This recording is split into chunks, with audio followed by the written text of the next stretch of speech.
My fiance said, "My mom is moving in permanently. If you don't like it, leave." I said, "Okay." I called the landlord, my friend's dad, and canceled our lease. My friend's dad evicted both of them the next day. My fiance was shocked that my house was never actually his. I, 28, have been sitting on this for about 2 weeks now, and honestly, I still get a little surge of satisfaction every time I think about it. Not proud of that, but here we are. Quick context. I've been with my fiance, 32, for 3 years, engaged for 8 months. We moved into a rental house together about 14 months ago. Nice place, 3 bedrooms, decent yard, the whole suburban starter home vibe. Here's the thing everyone needs to understand. The house was never in his name, not even close. See, my best friend since middle school, we'll call her my bestie, her dad owns several rental properties. When I mentioned we were looking for a place, she connected us with her dad. He gave us a fantastic deal because he's known me since I was 12 and trusts me. The lease, solely in my name. My fiance never questioned it because he assumed it was just paperwork convenience. I paid first month's rent and the security deposit, $4,200 total from my savings. We split rent 50-50 after that, but legally, on paper, I was the only tenant.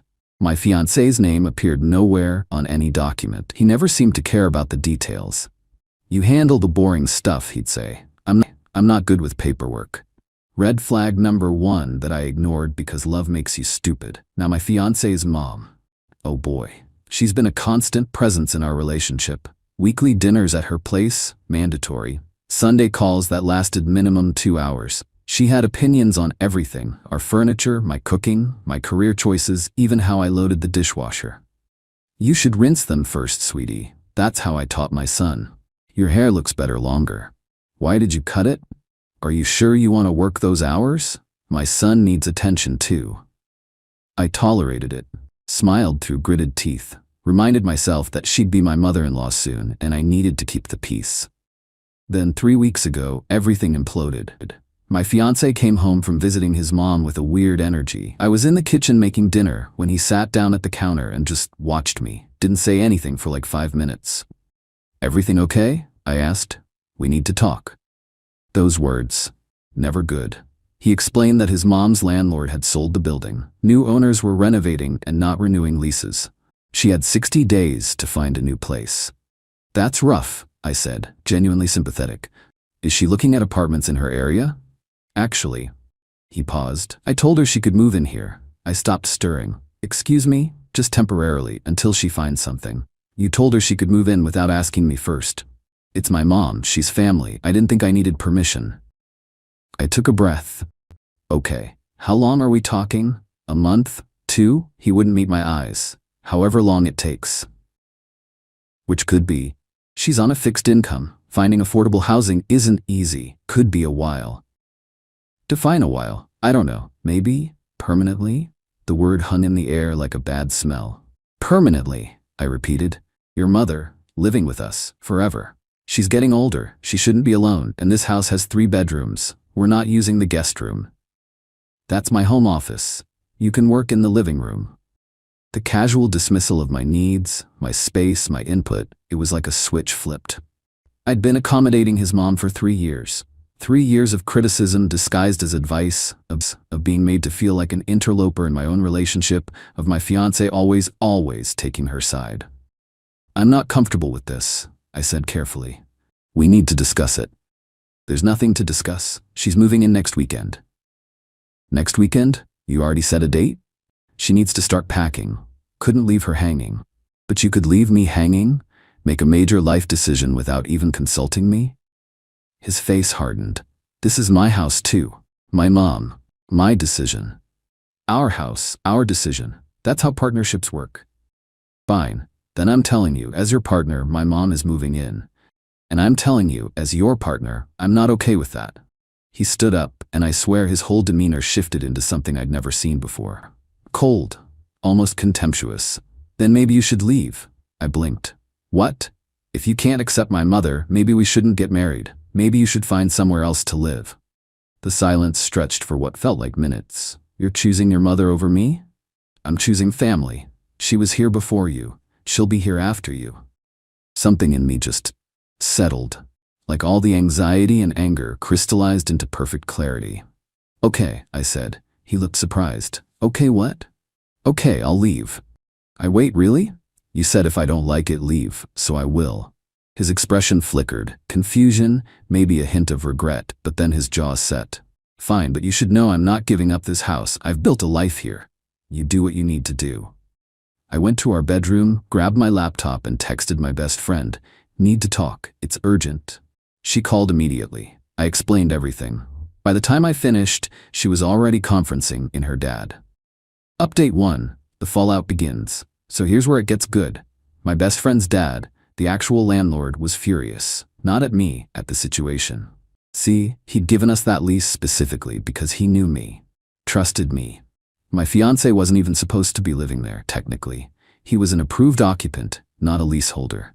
"He wants to bring in another permanent resident without notifying me," my friend's dad said. "And he's giving you ultimatums about my property?" "He thinks it's his house," I said. "He's about to learn a valuable lesson about reading documents." Here's what happened next. That same night, I emailed my friend's dad a formal request to terminate my lease early, citing irreconcilable differences with my living situation. He responded within an hour, accepting the termination, effective in 30 days, waiving the early termination fee as a courtesy. But here's the kicker: since I was the only one on the lease, my departure meant the lease was simply over. My fiancé had no legal right to remain. The next morning, my friend's dad personally delivered a notice to vacate. 30 days. Standard procedure. I was at my friend's apartment when my phone exploded. "Say, what the hell is this?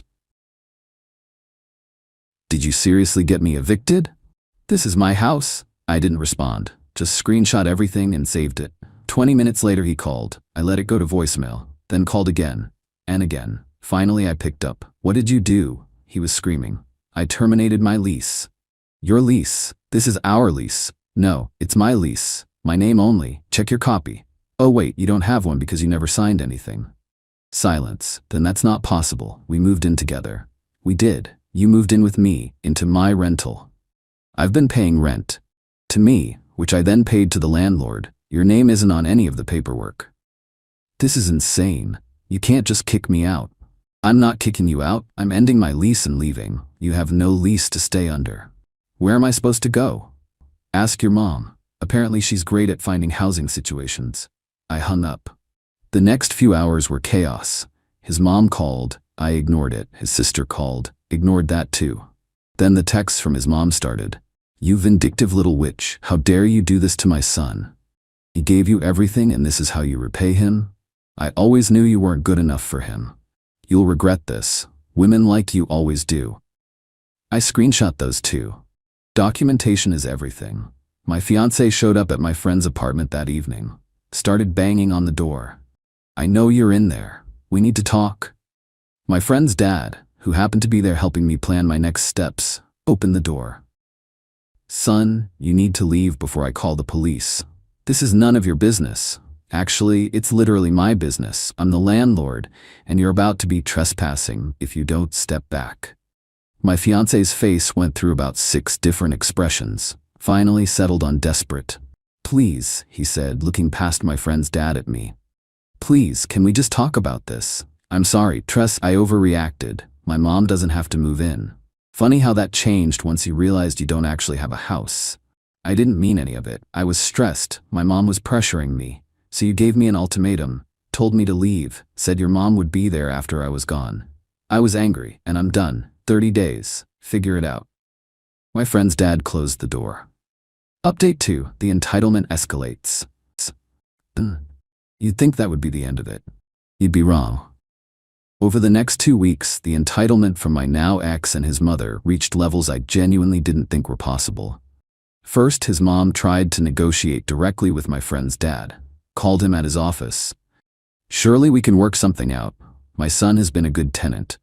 "Your son was never a tenant, ma'am. He was an approved occupant under someone else's lease."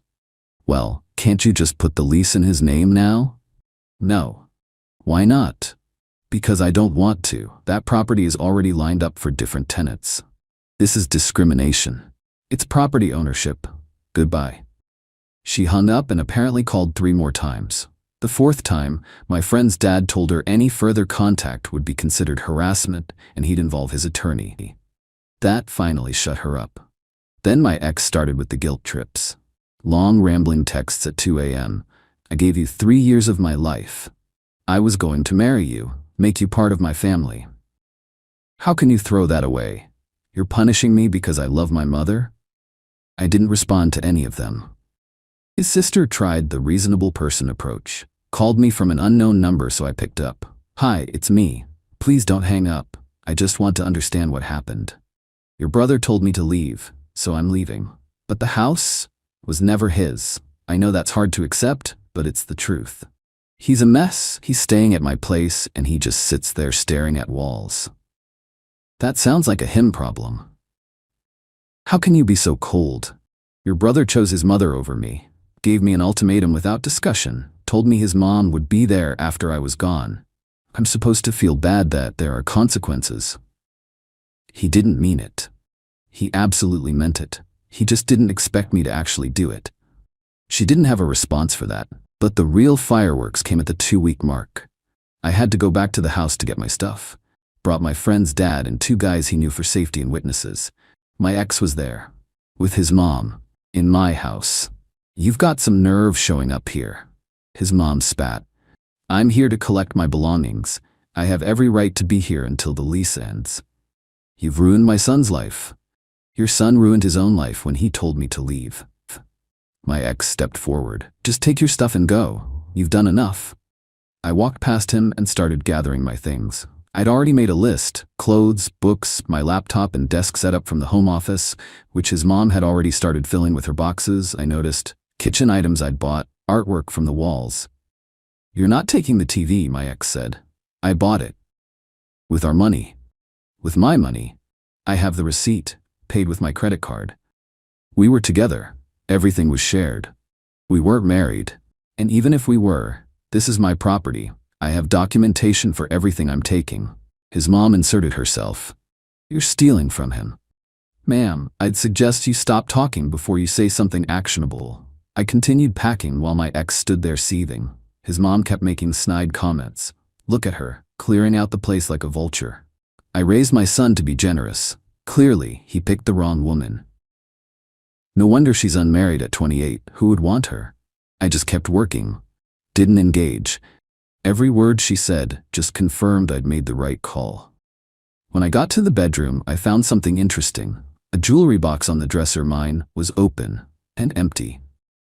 Where's my jewelry? I asked. What jewelry? My ex's face gave everything away. The pieces that were in this box, my grandmother's earrings, my mother's necklace. I don't know what you're talking about. Those items have sentimental value. Where are they? His mom appeared in the doorway. Maybe you should have thought about your precious jewelry before you made my son homeless. My stomach dropped. You took them. I didn't take anything, but if something's missing, well, karma's a funny thing. I looked at my friend's dad. He was already on the phone. Yes, I'd like to report a theft. Suddenly my ex's attitude changed completely. Wait, let's not be dramatic.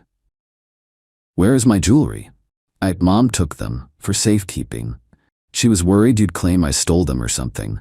So you did steal them. We were keeping them safe. Give them back, Mom. His mom's face twisted. Why should I, after what she's done?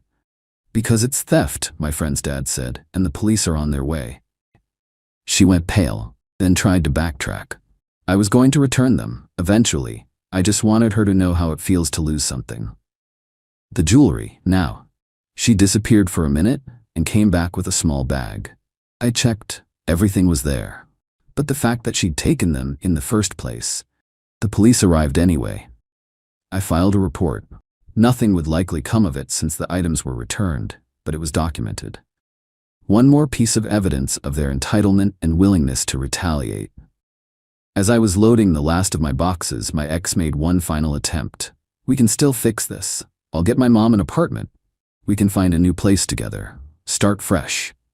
You told me to leave. You chose your mother. Those were your words. I was wrong. Yeah, you were. But you weren't wrong about who you'd choose. That was the most honest you've ever been with me. I drove away and didn't look back. Final update, 3 weeks later. So here's where things stand. The 30-day notice expired last week. My friend's dad's new tenants, a lovely couple with a baby on the way, moved in this past weekend. My ex and his mom, they ended up in a 2-bedroom apartment on the outskirts of town. His mom complained constantly about the size, the neighborhood, the lack of a yard. From what I heard through mutual friends, she blamed him for letting me leave. If you just kept her happy, none of this would have happened. You should have handled her better. I raised you to be the man of the house, not some pushover. The irony? She's there permanently now, just like she wanted. Except instead of a nice 3-bedroom house with a yard, they're crammed into a tiny apartment that neither of them can afford alone. His mom's Social Security barely covers her share. My ex is working overtime just to keep up. The comfortable life he'd built with my support? Gone. I found out through his sister, who reached out to apologize actually, that he's been trying to get his mom to move out. Set up her own place. She refuses. After everything I sacrificed for you, I'm not going anywhere. He's trapped now, living with the consequences of choosing her over me. The jewelry incident had lasting effects too. Even though nothing criminal came of it, word spread through our mutual friends. People who'd initially given me side-eye for abandoning him changed their tune when they heard his mom had stolen from me. She took your grandmother's earrings? That's messed up. I can't believe he just let her do that. You dodged a bullet. That last one hit different. Because for a while, I'd questioned myself. Was I too harsh? Too quick to react? But every new piece of evidence just confirmed what I already knew. This wasn't about one comment. It was about a pattern. A man who put his mother first, always, and expected me to just accept it. The engagement ring has been returned. I mailed it certified. Didn't want any claims about me keeping it. He sent a text acknowledging receipt, but nothing else. No apology. No acknowledgement that maybe, just maybe, he was wrong. His mom, predictably, has been telling anyone who'll listen that I'm a vindictive woman who destroyed her son's life. But the story never quite holds up when people ask follow-up questions. She evicted him. But wasn't it her lease? Well, yes, but... And didn't he tell her to leave first? He was stressed. So she left, like he asked, and took her lease with her. It doesn't play as well as she hoped. As for me, I'm staying at my friend's place temporarily while I look for my own apartment. It's cramped but peaceful. No one criticizes how I load the dishwasher. No one demands I sacrifice my home office for their comfort. No one tells me to leave and then act shocked when I do. I'd be lying if I said I wasn't sad. 3 years is a long time. There were good memories, trips we took, holidays we spent together, quiet evenings that felt like forever in the best way. But here's the thing about good memories. They don't obligate you to accept bad treatment. They don't mean you have to sacrifice your boundaries, your space, your self-respect. He made his choice, his mother over me, his comfort over our partnership, his assumption that I'd just fold over my actual autonomy. And I made mine. The best part, when I signed my new lease last week, my own place, just me, exactly what I can afford, the landlord asked if anyone else would be on the lease. No, I said, just me. It felt so good to say that. Some people think I was petty, that I should have talked it out more, fought for the relationship, tried to compromise. But here's what they don't understand. I'd already been compromising for 3 years. Every weekly dinner with his mom. Every criticism I swallowed. Every time I adjusted my life to accommodate her preferences. The house wasn't just a lease. It was the first time I had real leverage. And when he told me to leave, genuinely believed he could take my home from me, I realized I'd been giving him power he never actually had. So I took it back. Last thing. His sister sent me a message yesterday. Apparently, he's been asking about me. Wants to know if there's any chance we could talk. I didn't respond. Some conversations don't need to happen. Some chapters just need to close. The lease on my new place starts next month. I'm buying furniture this weekend. Just the essentials. Nothing fancy. Starting from scratch at 28 wasn't my plan. But neither was spending my life as second priority to a mama's boy and his enabling mother. I'll take the fresh start.